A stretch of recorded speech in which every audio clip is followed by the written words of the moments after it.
Database management system में आज का हमारा टॉपिक है शेड्यूल। शेड्यूल क्या होता है, फुल एक्सप्लेनेशन में इसके टाइप को भी हम लोग समझेंगे, लेकिन सबसे पहले इसका मतलब क्या होता है आपको ये पता होना चाहिए।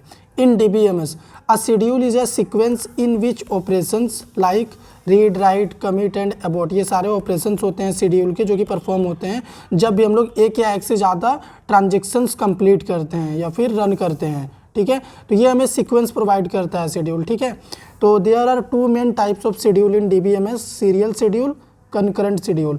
तो ये सीरियल शेड्यूल क्या होता है? In serial schedule transactions are executed sequentially and independently one after another without overlapping. तो एग्जाम्पल में देखो, मान लो यहाँ पे दो ट्रांजेक्शन है T1 एंड T2। ठीक है, तो अगर T1 ट्रांजेक्शन हमारा सबसे पहले एग्जीक्यूट होने के लिए आया तो इसमें मान लो रीड ऑपरेशन और राइट ऑपरेशन, दो ऑपरेशन इसे परफॉर्म करनी है। ठीक है, तो अगर T1 आ गया हमारा एग्जीक्यूट होने के लिए, तो T2 वेट करेगा जब तक ये कंप्लीट नहीं होगा। अगर मान लो ये यहाँ पे हो गया कंप्लीट, ठीक है, ये हो गया कंप्लीट, तो जैसे ये कंप्लीट हो गया T2 आएगा अपने ऑपरेशंस को परफॉर्म करने के लिए आफ्टर कंप्लीशन ऑफ T1। ठीक है, तो यही होता है सीक्वेंस, कि जो पहले आएगा वो सीक्वेंस में अपना काम करेगा, उसके बाद सेकंड ट्रांजेक्शन, थर्ड ट्रांजेक्शन जो भी होंगे।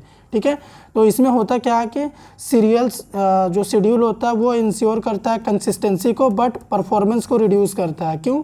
क्योंकि इसमें होता क्या है कि अगर ये T1 आ गया एग्जीक्यूट होने के लिए, तो T2 भी सेम टाइम में आ चुका है लेकिन वो वेट कर रहा, तो यहाँ पे परफॉर्मेंस हमारा डाउन हो गया due to waiting of T2। ठीक है, तो ये हो गया हमारा सीरियल शेड्यूल। सेकेंड हो गया हमारा कंकरेंट शेड्यूल यानी नॉन सीरियल शेड्यूल। तो इसमें क्या होता है? इन दिस शेड्यूल ट्रांजेक्शन में execute in an interleaved manner allowing operations from different transaction to mix. ठीक है, एग्जांपल में देखो, मान लो T1 T2 दो ट्रांजेक्शन है, तो T1 ने अपना रीड ऑपरेशन परफॉर्म कराना स्टार्ट कर दिया यहाँ पे। ठीक है, लेकिन जब ये करा रहा है तो राइट के लिए टाइम है, तो इस टाइम ड्यूरेशन के बीच में अगर कोई दूसरा ट्रांजेक्शन है इन ड्यूरेशन के बीच में, तो वो फिर क्या करेगा, वो एग्जीक्यूट होने लगेगा। अब ये T2 एग्जीक्यूट कर रहा है अपना रीड और राइट ऑपरेशन, उसके बाद ये जब कंप्लीट होगा फिर T1 एग्जीक्यूट करेगा। ठीक है, तो इसमें क्या होता है कि मल्टीपल ट्रांजेक्शन साइमल्टेनियसली एग्जीक्यूट होते हैं, लेकिन एक के बाद दूसरा। मान लो T1 आया, एग्जीक्यूट हुआ थोड़ा सा, फिर इसको एग्जीक्यूट होने के लिए थोड़ा टाइम चाहिए, उसी टाइम ड्यूरेशन के बीच T2 आ गया तो T2 एग्जीक्यूट होने लगेगा। T2 कंप्लीट होने के बाद T1 को अगर कुछ एग्जीक्यूट करना है तो वापस T1 एग्जीक्यूट होगा। ठीक है, तो इसी को कहते हैं concurrent schedule. This improve system efficiency and allows for better resource utilization, क्योंकि आप वेट नहीं करते यहाँ पे। ठीक है, दूसरे ट्रांजेक्शन के लिए टाइम है, दूसरा आ जाता है, but require careful management to avoid conflicts. इसमें कॉन्फ्लिक्ट्स भी आते हैं।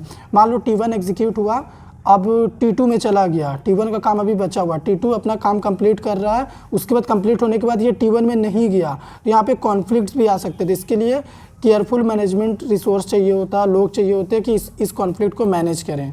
ठीक है, DBMS में ये होता है शेड्यूल। उम्मीद करते हैं आपको समझ में आया होगा। अगर आया हो तो वीडियो को लाइक करिएगा, शेयर करिएगा, चैनल पर नए हैं सब्सक्राइब करिएगा।